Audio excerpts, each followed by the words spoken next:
What's biology all about? IDKA. But hey, let's find out right now. Today we're gonna talk about part 3 and part 4, which are, let's see, how do plants work and where did life come from? If we find out the secret, we can sell it to the world. And anyone who wants to know the secret has to buy it from us. Wait, if we just sell the secrets, won't they just go ahead and give it out for free? No, because if they do, we'll say they're a liar. And here's the real secret. And everyone will be fooled, and we'll be the only ones who know it. And the guy who you sold it as, oh yeah.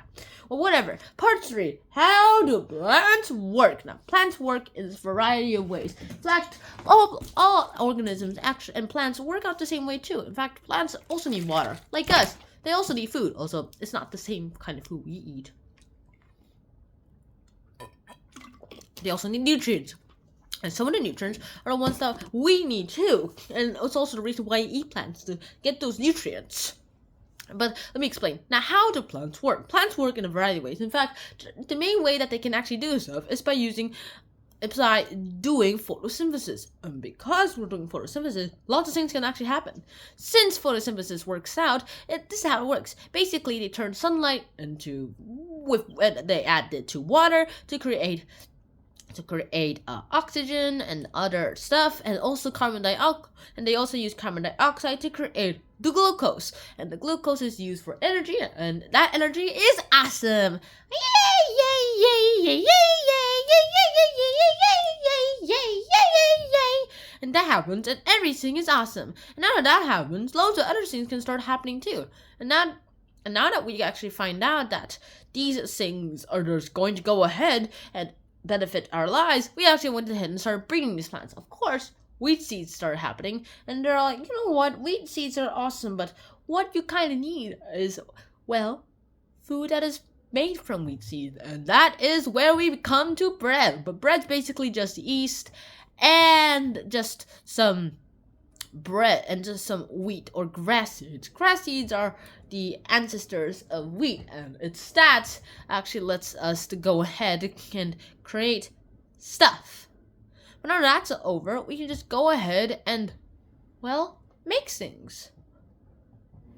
But what we need first is a little nudge, shall we say. Of course, the plants came before the humans, or like other animals do. The plants were here way more because photosynthesizing cells came before ATP creating cells. Well, sure, all of them needed ATP, but photosynthesizing cells came just before the ones with mitochondria. Photosynthesis is still here today because it's still in plants, and we can use those plants, and it's also inspired solar power too. But how do these plants work? Well, they also need to reproduce, and they also need to go through the 7 stages of life, like reproduction, eating, excretion, those kind of things. But the thing is, how do they reproduce? Well, sure, they also have a male and a female part, but they don't actually do X. But the thing is, they do it outside of their bodies, outside of their flower-day plants or whatever they have that lets out pollen, and they just send it out to another person. They just send it through the wind. They don't actually have physical contact though. And those things actually combine together, and then they let out a seed, and when the seed plops down into somewhere, usually they just go ahead and make fruit so that animals can eat the fruit, and then their excretion would place it somewhere very, very far away. Or they just let the wind do it, and some plants even use like little helicopter-shaped seeds that goes ahead, and with that, they go ahead and make their offspring reproduce. They can't make it like drop to the ground, because then the parents and the seedlings will all be literally competing for the same resources, so that wouldn't happen. But then afterwards, loads of things would start happening, and they would thrive. In fact, there are so many plants on the earth that if you look at it in the earth from space, most of it will look like green. Some of it will definitely be yellow and brown, and some patches will be ice. Most of it will be green and blue. Of course, blue, because of the oceans and stuff, Now, where did life come from? Well, let me use a doll. But not this one. This one's creaky. we'll use this one. Now, where did life come from? Now, as I said, today, we're basically the biggest and dominant species in the world. In fact, we're basically the biggest species. But basically, all the first species of animals actually came from the smallest one ever, the first cell. So we're going ahead and looking for the origins of life. And since this is our parents, our predecessor, and this is us, we can just go ahead and find their predecessor. And by finding their predecessor, we find another person. And then finding their predecessor, we go ahead and find this. And then we also, using this technique, goes ahead and find this guy's predecessor, which we find out is this little cell. And this little cell is exactly what we're finding.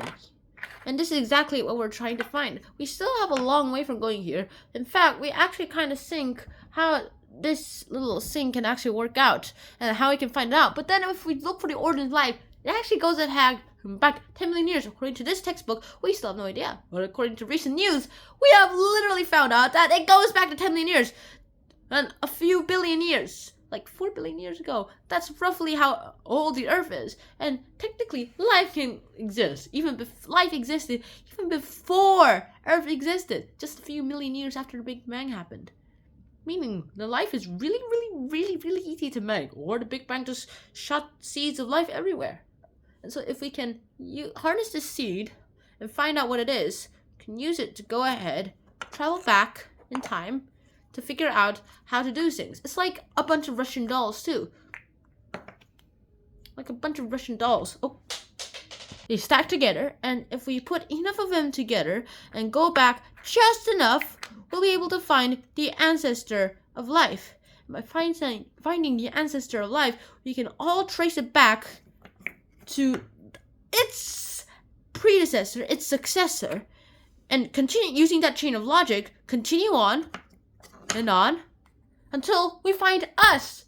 This is how life works. And unlike chemistry and physics, biology cannot be speeded up. I'm sorry, but it cannot be speeded up. And if you try to do lab work for biology, you're probably like, wait, this is an observation. Biology is about observation. Chemistry and physics are about those, like, lab stuff, not biology. You can't speed up biology, unfortunately. Wow.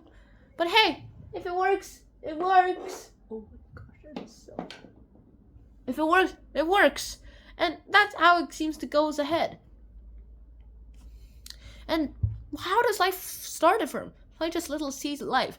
The universe has never been so good and so friendly to life. In fact, before us, life was probably just being threatened. Even if there were a bit more advanced civilizations than us that happened billions of years before Earth even existed, then basically, well, they've probably been obliterated because life in the universe has never been so friendly. There were like a bunch of supernovae and all those kinds of things, but now everything's a bit cooled down, and now we're in the Goldilocks zone. And so basically, we're the perfect stages for life. And we may even be one of the few first species of life that will go ahead and thrive outside the universe. So I'm sorry, but Galvins probably don't exist, and Omnitrixes probably don't exist. Sorry. And that's it. Hope you guys enjoyed this episode. Until next time, I'm out. Peace. Bam.